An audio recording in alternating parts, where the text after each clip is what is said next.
देखो, मैंने आपको जैसा कि प्रॉमिस किया था कि मैं आपको ये बोला था कि मैं मेरे जो विनर्स है उसके बारे में बात करूँगा कि मैं कौन चाहता था कि जीते। वो SSS 3। देखो, मेरे 3 विनर्स थे, जिसमें 2 जो जीते वो जीते, उसमें और एक ऐड कर लो, शुभ। ओके। देखो, इट्स नॉट अबाउट पॉपुलैरिटी। अरे यार, उस बंदे ने, यार देखो, एक बंदा छोटा है, क्या उसी लिए उसको विन दिया, ऐसा भी नहीं बोलूँगा मैं, वरना उस बंदे का क्रेडिट निकल जाएगा। पर मेरा ऑन सीरियस नोट ये कहना है, तो यार मेरा ये कहना है लेकिन पर्सनली, कि शुभ भी डिजर्व करता था। मैं 3 जॉइंट विनर एक्सपेक्ट कर रहा था, बट यार नहीं, इतना भी नहीं, फिर लोग बोलेंगे भाई 9 के 9 ही विनर दे दो, ऐसा नहीं रहता है। मैं दोनों से भी हैप्पी हूँ, लेकिन मैं समहाउ ये भी बोलता हूँ कि शुभ भी डिजर्व करता था। मैंने अथर्व आविर्भाव का नाम लिया था, लेकिन मैं हमेशा शुभ का भी नाम एक तरह से लिया हूँ मैंने, कि भाई ही इज़ सो टैलेंटेड। मैंने एक वीडियो भी बनाया था कि उसने कितनी तगड़ी परफॉर्मेंस दी थी, एक स्पेशल वीडियो था, देखो। तो मैं 3 एक्सपेक्ट कर रहा था, बट अब जो हुआ सो हुआ। बट फिर भी सोनी टीवी ने, मैं ये कहूँगा कि सोनी टीवी ने इंटरफेयर नहीं किया भाई रिजल्ट्स में। जो लोग अगर कोई बोल रहे कि यार जस्टिस फॉर शुभ, ये वो, देखो आप जस्टिस मांग लो, लेकिन इस बार आप सोनी पे ब्लेम नहीं कर सकते। नहीं, आप बोलोगे फिर यार आपके फेवरेट्स लोग आ गए इसलिए बोल रहे हो क्या? नहीं नहीं, वैसा नहीं है। बात ये है कि मैंने देखा इस कंपटीशन पे बहुत तगड़ा सोनी पे भी दबाव था। इस बार लोग ज़्यादा ध्यान दे रहे थे सोनी पे, क्योंकि इन लोगों ने जो कांड किए थे ना लास्ट के 2-3 महीने में, तो लोग भी पूरे के पूरे अलर्ट थे, देखना चाहते थे कि भाई सोनी का कोई इंटरफेरेंस है क्या। और बहुत से लोग इस बार सोनी पे टूट पड़े थे उनके बिहेवियर की वजह से वगैरह। तो पूरी की पूरी आंखें सोनी पे थी कि कहीं ये ऐसा तो नहीं करेंगे, क्योंकि भाई इंडियन आइडल के वक्त इन्होंने बहुत से, कुछ इंडियन आइडल तो ऐसे जहाँ पे किसी ने सोचा भी नहीं था वो लोग आगे आगे, ये हुआ है बहुत बार।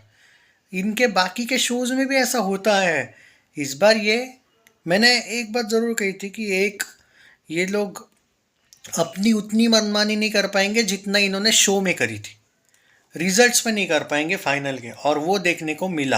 हाँ, अब रही बात शुभ वाला जो मैटर है, तो जो लोग मुझसे पूछ रहे भाई आपका क्या कहना है, कुछ लोग बोल रहे भाई आपने शुभ के लिए भी स्टैंड लेना चाहिए था।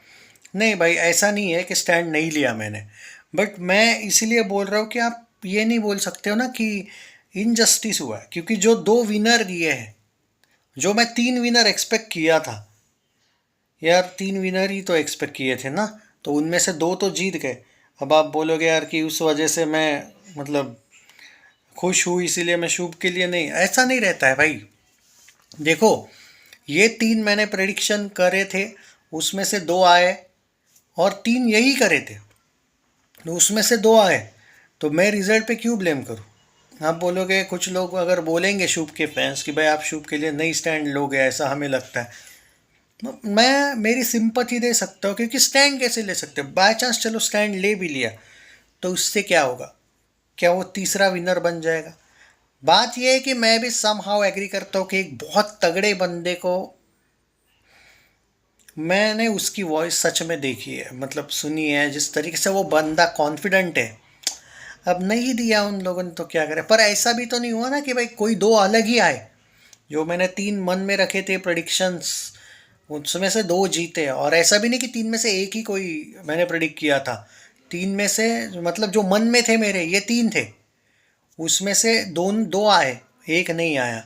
तो ये इनजस्टिस हुआ, शुभ के साथ शायद हुआ भी हो, बट ऐसा भी नहीं था कि अथर्व नहीं डिजर्विंग या फिर आविर्भाव नहीं है डिजर्विंग, ऐसा टाइप का था। मेरे मन में तो ये 3 लोग थे। मुझे समहाउ डाउट था कि 9 में से 3 तो नहीं, लेकिन जॉइंट विनर पक्का आएगा। तो यही है भाई, अब क्या है इसमें, आप ये नहीं कह सकते यार। तो आपको क्या कहना है इसके बारे में, ज़रूर कमेंट्स में बताइए। जस्टिस इनजस्टिस, आप बताओ क्या आपको लगता है।